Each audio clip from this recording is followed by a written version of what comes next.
Welcome back to another edition of the Unreasonable Odds podcast. We are doing our beginning of the week podcast here, getting released on Tuesday. Sometimes it's Monday, sometimes it's Tuesday. But you know what? We sat back and we said, you know what? We don't even want to talk about that Monday night game. And it's a good thing we didn't, because what a disaster that was. An absolute disaster. Russell Wilson looks terrible. Washington football team, somewhat competent, but just a disaster of a game. So we just put that to the side. We're not going to talk about it. We're going to look ahead towards week 13. Some NBA talk. Julian's going to babble about the hardwood, but we have a lot of stuff we have to get to on the show. So let's calm down and get right to it. Julian Edlow, hello. Hey, how are you? How's it going? How do you like my background if you're watching on YouTube? Yeah, it's great. We took 15 minutes for Julian to decide where he's going to be doing the show. He still can't figure out what curtains or blinds are, so he has to go all around the house and like zigzag all over the place to get a perfect shot. But here he is. He's got some nice memorabilia in the background. And we finally settled on a spot. Hopefully next week you can win a couple bets and you can invest in curtains, and then we can just do this show normally. Yeah, one day I will have enough winnings to buy some curtains. Speaking of winnings, let's get right to one of our favorite segments called Cash It or Trash It, and bring some accountability to this podcast on how we did last week. Immediately cash the Patriots. No brainer. Easy. People were overthinking it. Oh, it's getting too high. 7.5. Oh, the hook. What are we going to do now about the hook? It was fine. It was nothing. The Titans had nothing to do to beat the Patriots. Now, to be fair, the first half was pretty good for the Titans. I got a little nervous. I was getting a little nervous. And then the second half came. That late rushing touchdown was very unpatriot yes. To allow. Right. And also, as good as the Patriots are right now, 270 on the ground. Yeah. 200-yard rushers for the Titans, and they score 13 points and lose by whatever it was. And in that first half, we'll get to your cash it in a second here, but the first half, you couldn't have been feeling too good about that Titans team total, which was at 17.5 or just 16.5. It moved to 17. I got it at 17.5. Okay. It moved to 16.5 when we were doing the sweat, but it actually reclosed at 17.5 again. Beautiful. But Patriots minus 7.5. The hook didn't matter. Obviously, they ended up just blowing them out at the end there. Patriots are the hottest team in the NFL right now. Mac Jones, how incredibly accurate he is, too. He just throws a beautiful ball. One of the last quarterbacks he's taken off the board in the first round. And right now, he has the rookie of the year on lockdown, offensive rookie of the year on lockdown right now, unless somebody else emerges. But as of right now, with how hot the Patriots are, he's looking like the front runner as it is. So cash to minus 7.5 for the Pats. And it's not going to be one of the three other or the four other quarterbacks drafted ahead of Mac Jones that's going to come in and they don't even have enough time to play perfectly and make up the ground to win the award. So it's really only essentially Jamar Chase is the only one, right? If Mac Jones misses a couple games and Chase has a couple massive games, that's one of the only ways. Najee Harris is the other name that's kind of in the mix, but probably not. He's 50 to 1 now. He's fallen dramatically. 50 to 1. Najee Harris is 50 to 1 now. 50 to 1? Wow. Okay. Never Here's the board right now. Mac Jones minus 300, Jamar Chase plus 225. Then Jalen Waddle is next at 35 to 1. So it is Chase. So it's a two-man race. And we'll talk to Johnny Avello in the show with Odds Are with Johnny Avello later, a little bit about the award, where the money is. Yes, I am a Mac Jones plus 700 ticket holder, down to minus 300. So that's looking strong. Cash it. We were the same. We didn't want to use the same best bet on the Sunday show. I had the Patriots minus 5.5 in my best bets article from earlier in the week. 3-unit play, big play. Same as last week. It's a 4 against Atlanta. It's 3 against Tennessee. It moves to 7. You can't bet it at 7. The value's gone. Patriots cover by a wide margin, win by, double digits, 20, whatever. Is kind of the same story. So cash everything on the Pats game, cash the team total for Tennessee under 17.5. That late first half touchdown, I thought it's over. They give this up. This is what's going to cost the play. They shut him out in the second half. Did a little half-unit sprinkle on Tannehill, minus 145. Yes, interception. J.C. Jackson does it again, gets another one. So it was nice to have a full read on an NFL game and just get everything right there on the Pats game. Other big play was the Packers money line. I don't know where all that Rams money came from. Stafford hurt on the road. Packers came through easily on that money line. So I was happy about that. And then cash a few little sprinkles. We gave out 3 half-unit plays for each of the Thanksgiving Day games. So we'll go back to those that were on the podcast. I didn't give them out anywhere else. I said, if you want them, you come to this podcast. Lions and Bears first half under 21 cashed. Cedric Wilson over receiving yards, whatever number you got it at cash. He was up in the 80s, I think. And Bills first half -2.5. Bills in a rout. So all those on the podcast hit. So a good week finally in the NFL for cashing. Yeah, I had I talked about Dalton Schultz scoring an anytime touchdown in that game. And you got that one. The Raiders. And then on Twitter, gave out a play. It's been rare for me lately, but I said Jimmy Graham anytime touchdown 7-1. He was one of the only guys that scored a touchdown in that whatever you want to call that disaster of a first game on Thanksgiving there. But that was a nice surprise. Told my family at the dinner table, everybody was impressed. You know, they thought I couldn't. Glad that your family is impressed with you. Yeah, I mean, you know, they already put me on a pedestal for Robbie Ray 80-1. So, you know, the bar is very high to surpass. But, you know, little live action there, 7-1, that was good too. Moving to trash it though, Cowboys -7, forget it. Like we talked about how maybe this was like a trap because, you know, Lamb is out, Amari Cooper is out, but they're still favored by over a touchdown, right? So where was it coming from? Now, this game went to overtime, but it wouldn't have mattered anyways because, you know, not going to cover the -7. At best, you're going to push maybe. But Raiders ended up winning outright, 36-33 in that game, which was by far the best game on the Thanksgiving slate, by the way. It was an entertaining game for a change, but no shot there, really. Raiders went up quickly in the first quarter, 14-6, really never kind of looked back after that. Cowboys did make it interesting in the fourth quarter, scoring 2 touchdowns there, but I ultimately would lose in overtime, 36-33. So we are trashing that Cowboys one. Honestly, I should have just stuck with my gut and went with the Raiders in that one, but couldn't do it. Yeah, the Raiders are impossible to figure out, like literally impossible. So we'll see what comes of them later in the season. Cowboys now, obviously, they were up around, we'll look at the rest of the slate later, but they were up around 6 in New Orleans, both teams that played on Thanksgiving playing Thursday again. Obviously both losers on Thanksgiving, and now Mike McCarthy has COVID. So Cowboys down from 6-4 already for that Thursday night football game. My trash it, my only loss on Sunday, it was one of the late ads with the Tennessee team total under. I laid the 2.5 with the Houston Texans. I said they're the better team. They're at home. It's Tyrod Taylor, a stable veteran that you can rely on against Zach Wilson, Mr. Unreliable.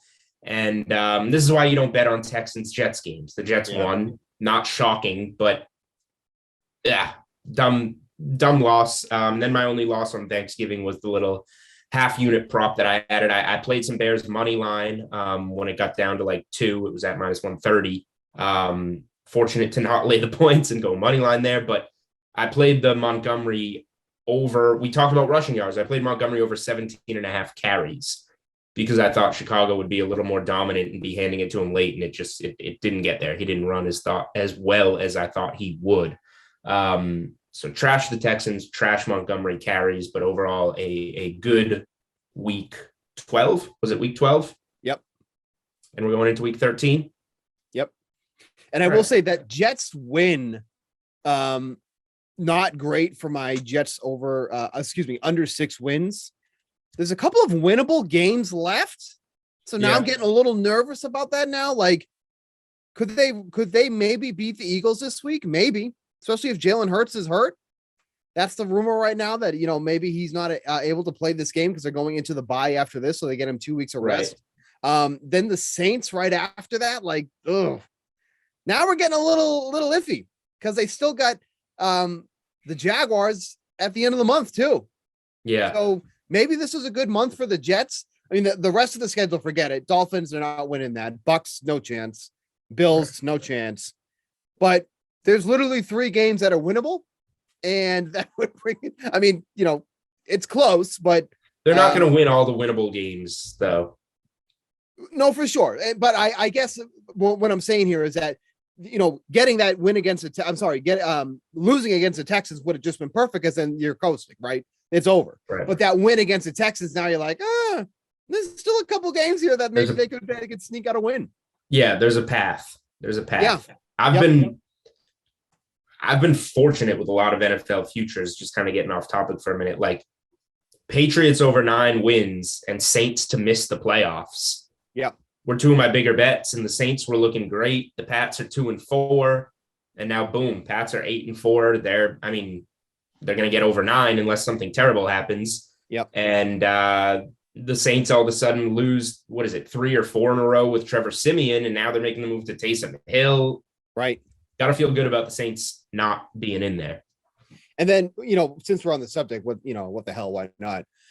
Despite how good the Colts have been, they still don't really have a clear playoff push right now, which is pretty incredible. We're both on this one. Right, Colts we're both missed in that the one. playoffs plus 150, and we made it when all the Carson Wentz news came out over the summer.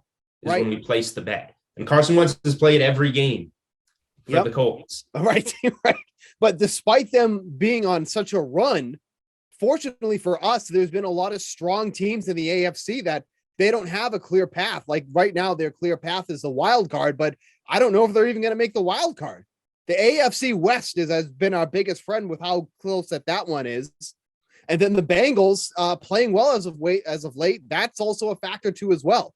The Bills and the Patriots. So there's a lot of things that are helping us, our cause here, but I just thought it was kind of incredible with how good that they're playing.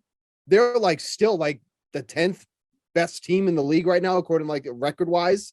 So it's remarkable that for as good as they've been, they're still not even really in a playoff position at this point. It seems like they're gaining so much momentum though after that 0-3 start, even with a close loss to Tampa. If there's anything I hedge, it's going to be, any kind of plus money on the Colts to make the playoffs. Yeah. To kind of just leave a little bit of exposure because it's plus 150 to get a little profit if they miss, but get a good chunk of that investment back if they do wind up making the playoffs. Because the Colts are a good team. There's no way around that really. And you got to be concerned about Tennessee slowing down. Yep. Not that the Patriots loss is a bad loss. The Texans loss was an awful loss. Now they're at 8-4. How strong can they finish without Derrick Henry, not that Julio Jones was doing much to begin with, but they got to get a little healthier and finish this thing out. Otherwise, the Colts can sneak in there and win that division, which is pretty massive odds at the moment. And so realistically, the Colts probably need to win 4 of their last 5 games if they're going to overstep the Titans at this point.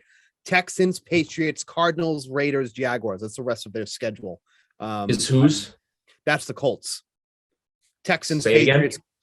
Texans, Patriots, Cardinals, Raiders, Jaguars. Realistically, they need to win at least 4 of those games. Right. Well, that's why Tennessee's minus 2,500 to win the division. The Colts are plus 1,000.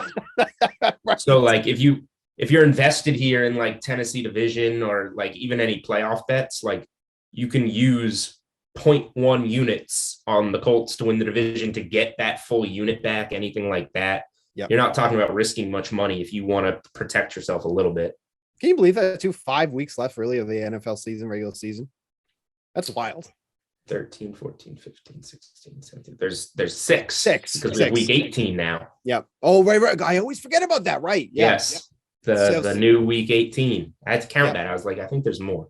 Yeah. So still realistically, a month and a half, kind of wild. That's why everybody forgets. Everybody's the Super Bowl weekend. They're used to that first weekend in February, and the Super Bowl's on February 13th. Yeah. Everybody's like, how'd that happen? I was like, well, the extra game. Right. All adds up. Right. You add it together. Yep. All right, we're going to go to one of our favorite segments. We're going to go switch over to Odds Are with Johnny Avello, get his insight on the sportsbook perspective from last week, looking ahead to this week as well. So let's get to that. You heard the music. If you're watching on YouTube, you see the man himself. That means it is time for Odds Are with Johnny Avello. Johnny, how we doing? Excellent, guys. Thanks again for having me on. All right, we're going to get right into it. A little bit different of a week, obviously, with the Thanksgiving slate in NFL. So 3 games on Thanksgiving card. They've generally been dominated by the favorites in recent years, but dogs covered the first 2 games, although, of course, the Lions, they're not in the business of winning, so they lost, although they covered against the Bears. And then the Bills got the bounce back they were looking for, kind of dismantled a banged-up Saints team in the nightcap. How was the handle compared to your expectation on these Thanksgiving games? Handle was the best ever. And rightfully so. Grown more states, but we did real well on the outcome too. I'm happy with both the handle and that outcome. And these have been rough days. Because there's only 3 games, and when the favorites do win, we kind of take a bath. But we did okay on these. The Lions and Bears and Raiders and Cowboys were our 2 best games, and then the Bills and Saints not so good. That spread went from 4.5 to 7, and then they got there easily. And you used the word like obliterated. Is that what they were? What were you used the dismantled. word? Dismantled. Yes. Dismantled. Yep, and that's what we got dismantled on that game.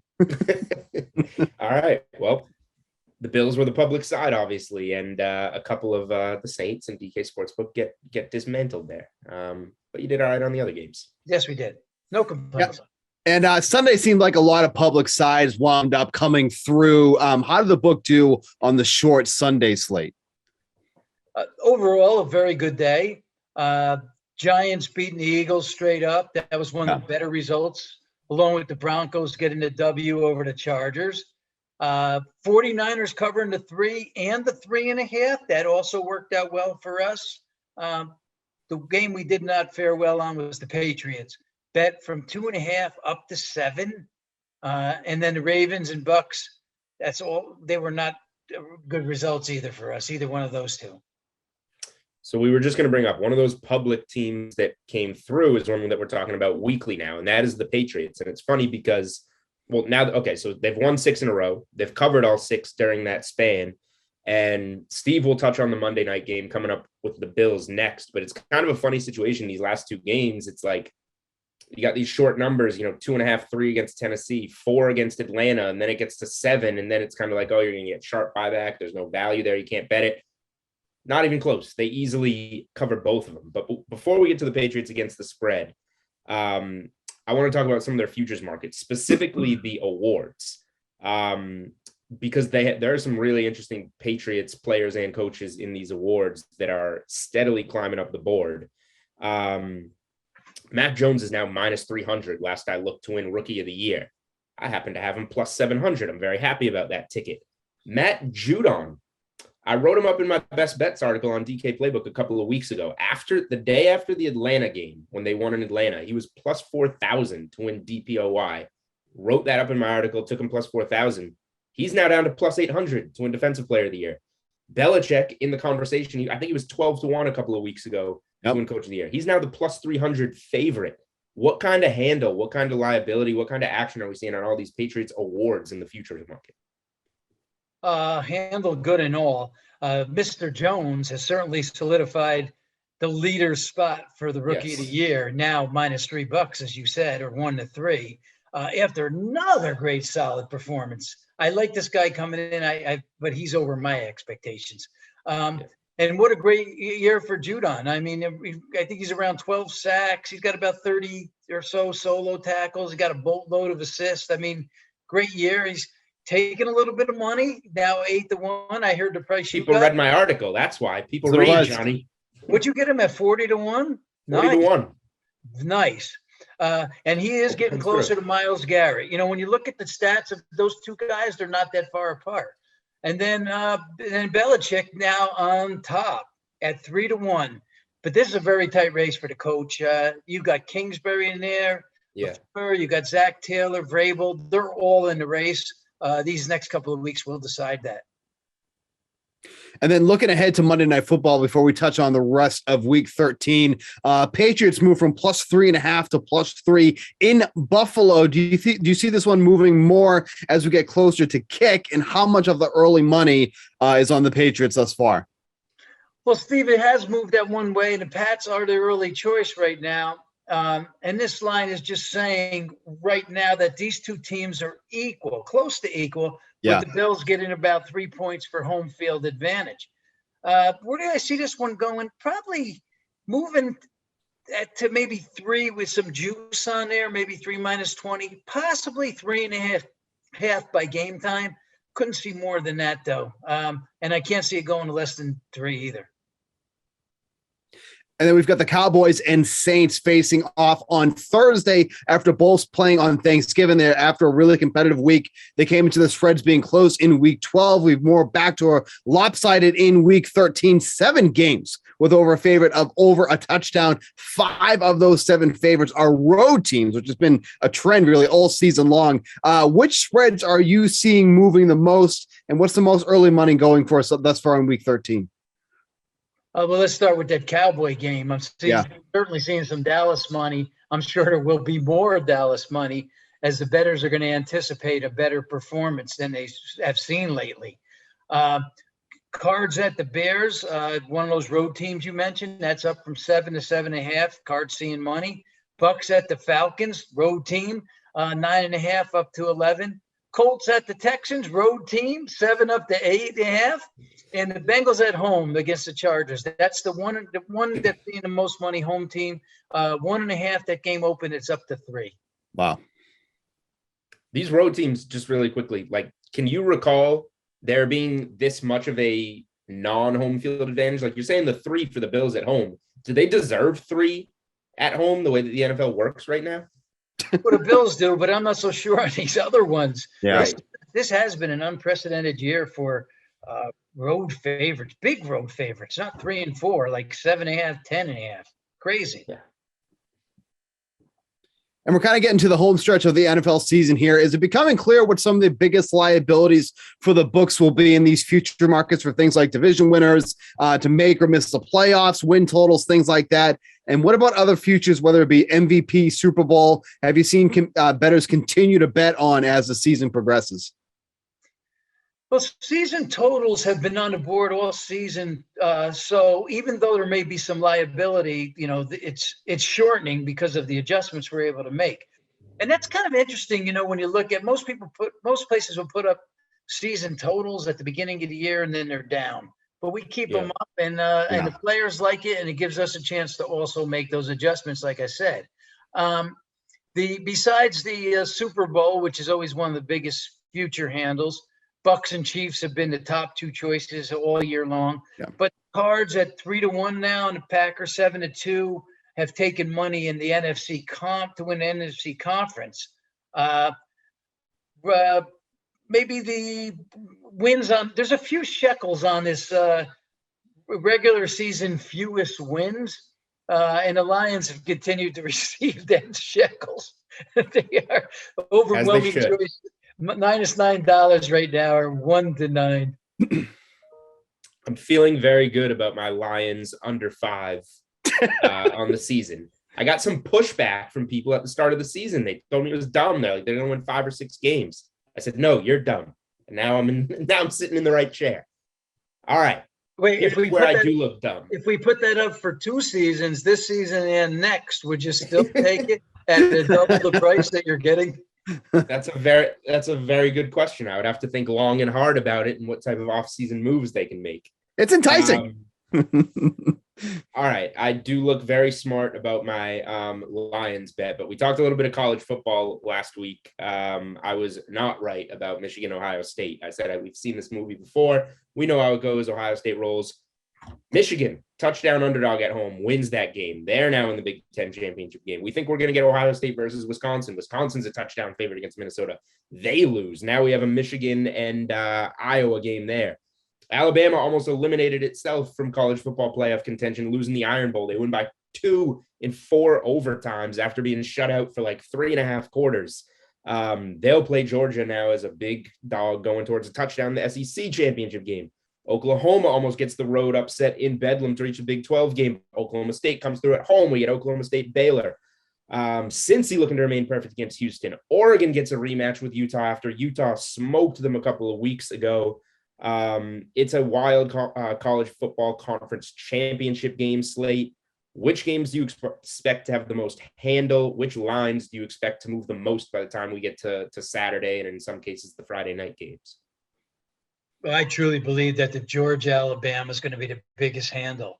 And the Iowa-Michigan will be second. Oak State and Baylor, the early contest, which that'll also draw well. But you talk about movement on games. That one already on the move with Oak State opening 6. 6-point favorite. Now that's dropped down to 4. A couple of games that I could see some movement on. I would expect that both Cincy, who's a 10.5-point favorite over Houston, and Michigan, who you mentioned is a 10.5-point favorite over Iowa. I would think those two games might drop a little bit lower than the 10.5 that they currently are. It's a lot of points for conference championship games where none of those teams have really jumped out as, a dominant college football playoff type of team. Really quick, is this SEC game, is that going to get to 7? I'm a huge Bama guy. They always roll. They've done well by me in the past. They've just let down, like, you keep opening them at these big numbers and they keep letting down, and Georgia just doesn't let anybody score.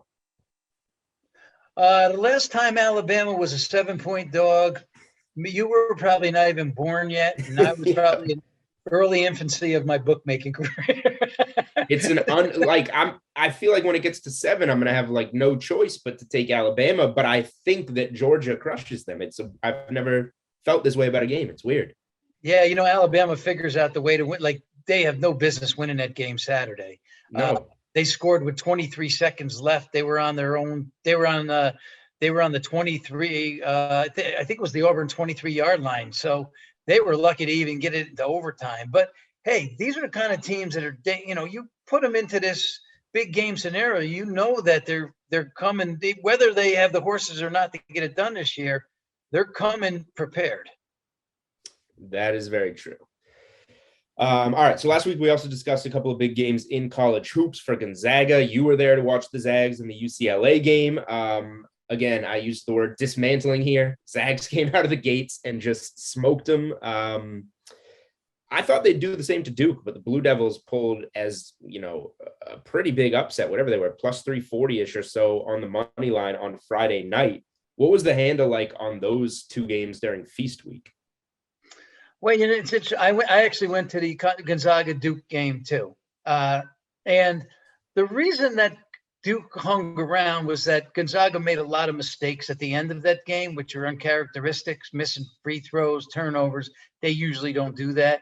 And the UCLA game just got carried away because UCLA couldn't throw the ball in the cylinder. If the cylinder was early. 3 times, they needed it to be 3 times the size it was because they just could not buy a bucket. But both of those games were our biggest handles so far of the year. And, not only because they're quality games, but they were positioned correctly on, in the time schedule. Now, as far as the futures are concerned, Gonzaga's price hasn't gone up. Actually, it's gone down a little bit because they're still being wagered on. But Duke is now down to 8 after being around 14 or so. UCLA is up around 14. And one other team that's making a move this past week was Purdue. They're seeing some play, and they're now down to 10-1 after being up around 18 or so. All right. Sticking on the hardwood, one quick one before we go. Massive game in the NBA on Tuesday night. 18-2 Warriors, slight dogs at the 17-3 Suns. Phoenix has won 16 games in a row. No hangover for them losing the NBA Finals. I want to focus on the futures market here, though. The Warriors still plus 600 to win it all. The Suns, after going to the Finals, plus 1,300 to win it all. What's the handle like on these two teams, and have bets been picking up on them the last couple of weeks? Because they're the two hottest teams in the NBA by far, but all that Nets and Lakers money at the top is still there, it seems like.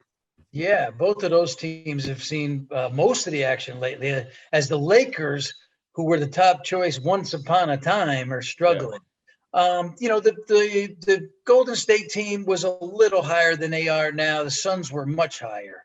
And I expect both of these teams to slow down a little bit, but they're certainly not going to go away. And if you had a little bit of insight that these were the teams that were going to be in the mix, should have grabbed them a ways back because the prices now have lowered. Now the Suns are still at a decent price, but the Warriors are not any longer.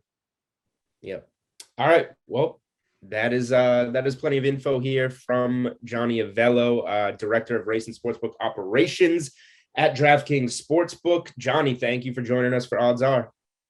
Okay, guys. Thank you much. Talk again soon. All right, welcome back. We're going to look ahead now to week 13. Look at the board. Last week, we were blessed with all of these close spreads. Nay, no more. It's gone again.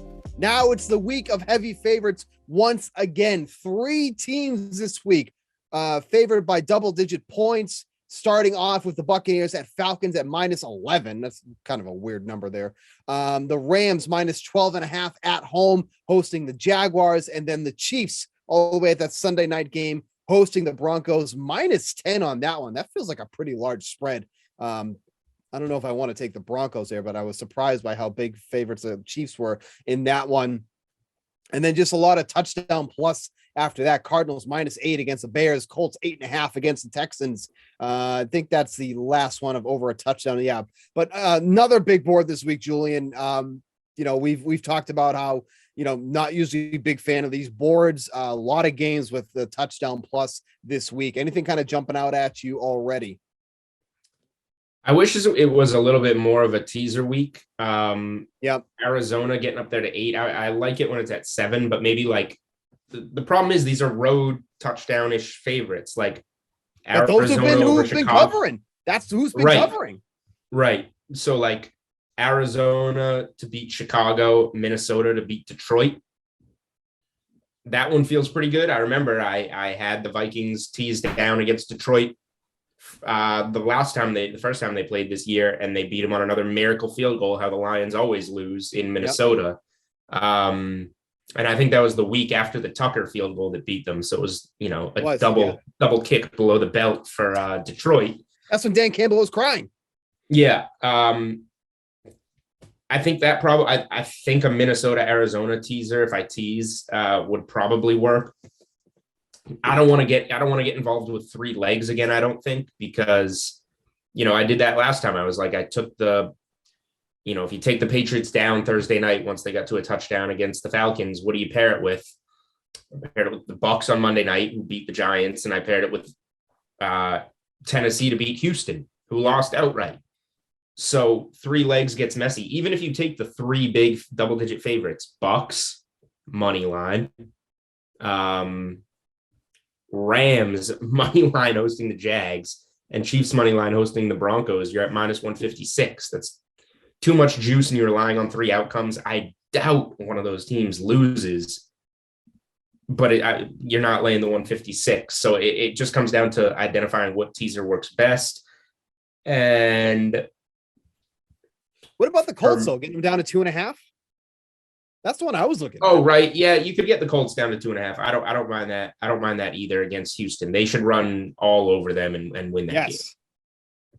Because so last week, that was like the big test for Jonathan Taylor, right? Going up against one of the best run defense in the league, and the Tampa Bay Buccaneers still scored.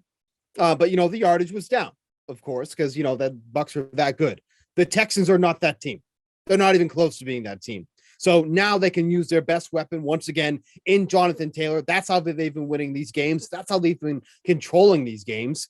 -2.5 for the Colts. That's probably my favorite teaser leg on the board, because they should absolutely run over literally and figuratively. They should run over the Texans in this game. So getting them down to -2.5 is my favorite spot there. Kind of toying with the Vikings one, but like I keep betting against the Lions and it works out, but every single week I'm like, I don't know. Like, I don't know why. I have like this mental block with the Lions. And like, I don't want to bet against them, but like I should keep betting against them. It works every week. Because it works every week, right? Like, there's no issue. There hasn't been any issue. The real unfortunate part is the Eagles. They're at the perfect number. You get them down 0.5 point going against the Jets. Right. I overlooked them, honestly. I forgot about them. Can they just beat the Jets? I just don't like trusting the Eagles, and they're on the road. Right, that's the problem. Yeah. And then Jalen Hurts potentially missing this game, maybe. That's obviously I don't want, I don't even know who the backup is for the is it Gardner Minshew? Actually, I think it is. I think it's Gardner Minshew. God, it is. I don't know if I want that. I don't know if I want to put my money down on Gardner Minshew.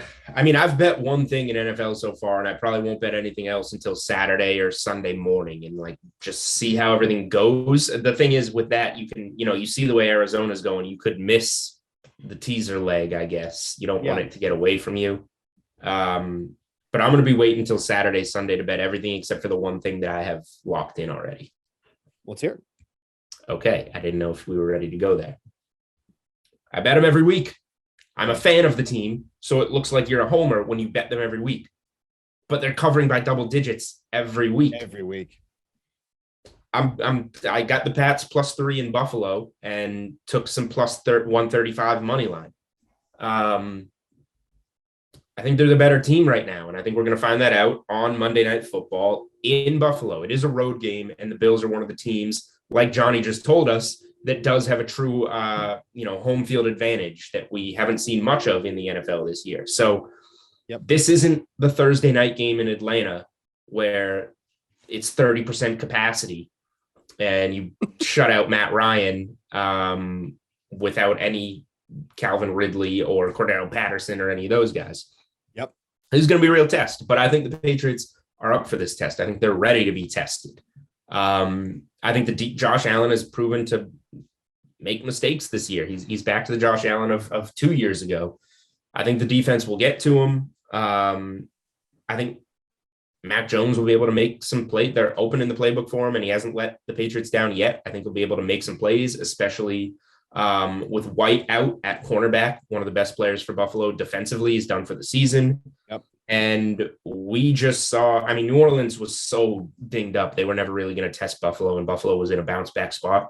Previous to that, we saw Jonathan Taylor. Not that the Patriots have a running game like Jonathan Taylor, but run all over the Bills rushing defense that we think is elite. So I think this combination of Damian Harris and Ramondre Stevenson, I don't know why they couldn't quite get going against Tennessee, but I think they will get going against Buffalo.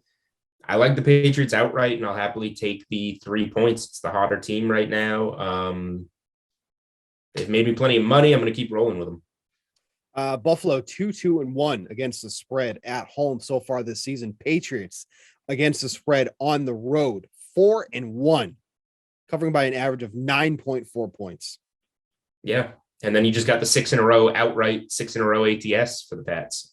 Yep. And the average winning margin, for the Patriots on the road, 13.6 points. That is the road numbers for the Patriots are ridiculous. Insane. Some of it has to do with the schedule, I guess, but still. Yep.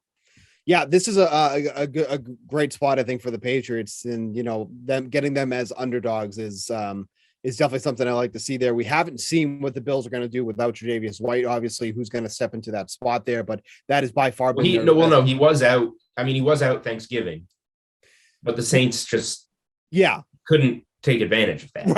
Right. But that was by far their best corner. So that it opens up a lot for the Patriots, who have just been really spreading the ball out around.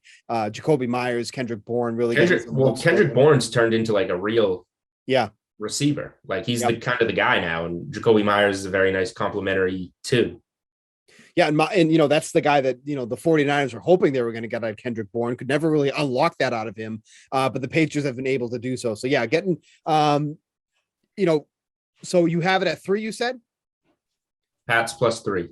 Yeah, so down to 2.5, and like you just said, Johnny said he expects this to go back up. So maybe that's something to keep an eye on as the week goes on too, as well. But getting them back up at 3, if you're looking to use them as a teaser leg, would obviously be ideal. Getting them up to +9. I'm probably going to use that in a couple teasers along with the Colts.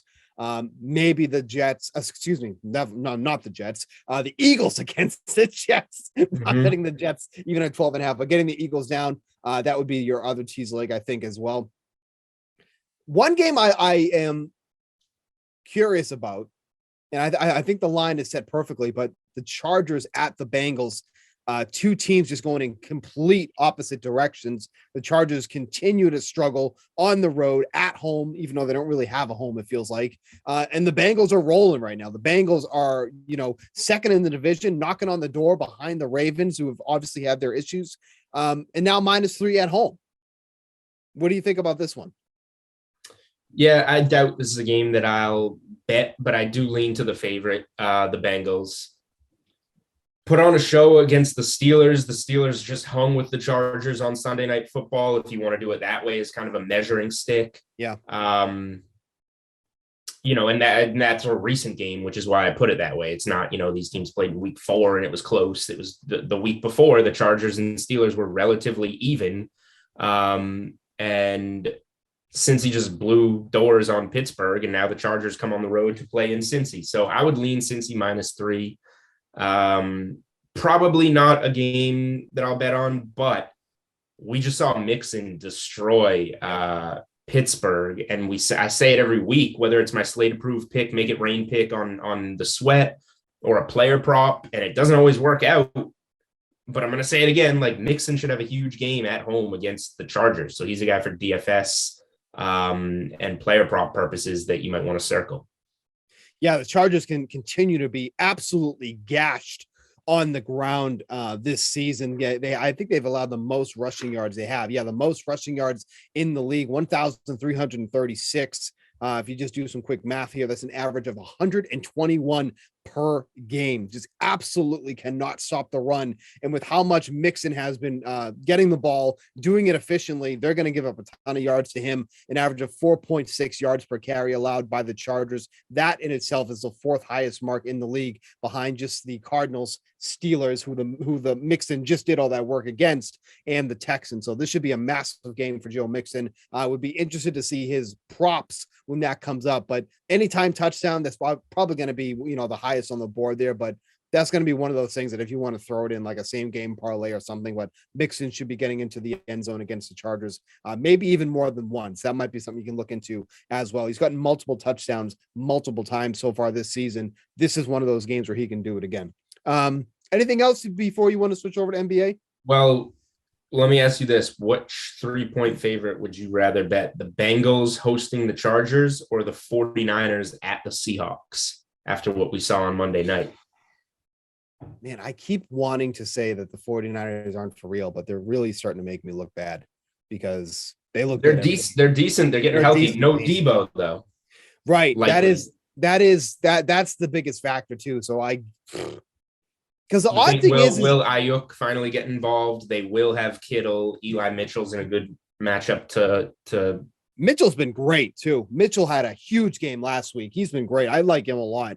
Yeah, I know the Seahawks are fairly decent against the against wide receivers, but they really struggle on the ground. And that's obviously a spot where Mitchell could really kind of flourish in this matchup here. Yeah, I think I'd have to just go with the Bengals. I think I have to go with the Bengals in this one. I love everything that they're doing right now. I just don't know where the Chargers are going to stop them because they can't stop anybody right now. And Justin Herbert's looked really shaky. I love Justin Herbert, man, but he's just looking really, really shaky. He really just can't hit anybody other than Keenan Allen at this point. Like Williams is struggling to catch the ball. I know Jared Cook had that really nice touchdown late when he was barely in bounds. So like he's just not getting it to anybody efficiently. So yeah, I think I just have to roll the Bengals. But it's close. All right. It's close. Close for me too. I just wanted to throw that one out there. I'm thinking about the 49ers as an ad for my card. We'll see. Yeah. Yeah. The Seahawks just look putrid, man. Like that was. And Russell Wilson doesn't look good, which makes it easier to bet against Seattle when Russell Wilson doesn't look good. And then their backfield's a mess. So then what happens? What happens after that? You're going to rely on your defense? Like it's not going to happen. All right. We will touch on Thursday's podcast. It's a big college football week. So we got the Pac-12 championship on Friday night. We have championship Saturday with all the conference championship games. So we will have a guest on Thursday to go over all the college football conference championship weeks. We'll kind of finalize some NFL plays for you guys. And also on Thursday, friend of the show, James Alberino of Spread Investor. He's come on before, giving us some college basketball winners, some NBA winners. We'll be doing a segment with him on Thursday to talk strictly NBA. So you want to stay tuned for that. Anything else to pitch for later this week or to go over for plays wise that you want to cover before I give a couple basketball plays and we'll get out of here? No, go ahead. All right.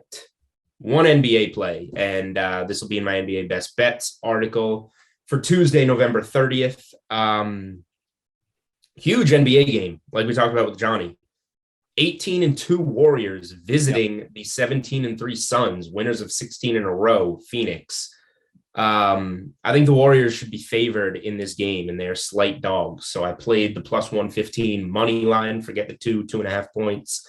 Plus 115 money line on the Warriors. I think they are the better team, the more complete team, the deeper team. So they're on the road, but they've had no problem with that all season. They've had no problem with that in years past when they've been playing at the level that they're playing. So I'm going to take some plus money on the Warriors outright in the NBA. And then 2 college basketball plays that I threw out there on Twitter. The early one, Minnesota minus 2.5 against Pittsburgh. Sorry, Samir. Pitt Panthers, big college football game coming up on Saturday. I like them in that one. But Pittsburgh stinks at basketball right now. They're one of the worst Division I teams in the nation. If you've seen them play, they're absolutely dreadful. This is like a middle-of-the-pack Minnesota team going on the road, and I have no problem with it. As Samir slacks Steve and I, it's true. It's true. Pittsburgh is so bad. So 2.5 points, I have no problem laying that with a meh Minnesota team in the Big Ten ACC Challenge. So Minnesota minus 2.5. Later game, I'm going to my A10, one of my A10 teams, St. Louis. St. Louis has been really good so far. Playing against a middling Boise State team. Boise just scored like 30-something points in a loss. I honestly thought it was a football score when I saw it go across the screen, a high-scoring football game. No, it was a basketball game. And I think that St. Louis has been playing really well. So I took St. Louis outright, plus 135 on the money line. So Warriors and St. Louis, a couple of outright dogs for you. Minnesota, a team to lay a couple of points with. And stay tuned on Twitter. There's a trappy line in college hoops, the game of the night. Duke minus 2. It opened 3.5. Duke is minus 2 at Ohio State. Duke just beat Gonzaga. Duke's 7-0. Beat Gonzaga on a neutral floor. Beat Kentucky on a neutral floor. They are riding high. Ohio State is 4-2. They lost to Florida. They lost to Xavier. They beat Seton Hall at the buzzer. They haven't done well against high-level competition. I can't figure this one out. It's going to be Duke or pass for me. I'll put that one up on Twitter. But there's where we're at for Tuesday on the hardwood. Just real quick, I was looking up some Warriors and Suns stuff. Sure. So Golden State's been underdogs twice. They've covered the spread by an average of 15.5 points in those games. And then they've covered in 10 of their 11 past games. Yeah, the Warriors cover every game. I've been betting the Warriors all the time, and it keeps working. I don't know why they're like Sunday. They were minus 2.5 against the Clippers. The Clippers stink. They won by, I forget how much. They won by 15, 16, 17. But that was a favorite game. I don't know the other time. I'm trying to think. Oh, the Lakers. Okay, so you said they've been dogs twice? Twice. Yeah, so Lakers opening night. Yep. And I bet them in that one, and they blew doors. And then the other one was a couple of weeks ago. They were underdogs in Brooklyn, and they blew out the Nets. Yeah, 2.5 against Brooklyn, 3.5 against Lakers. Yeah, they blew out both of those games. So they've been great in this spot.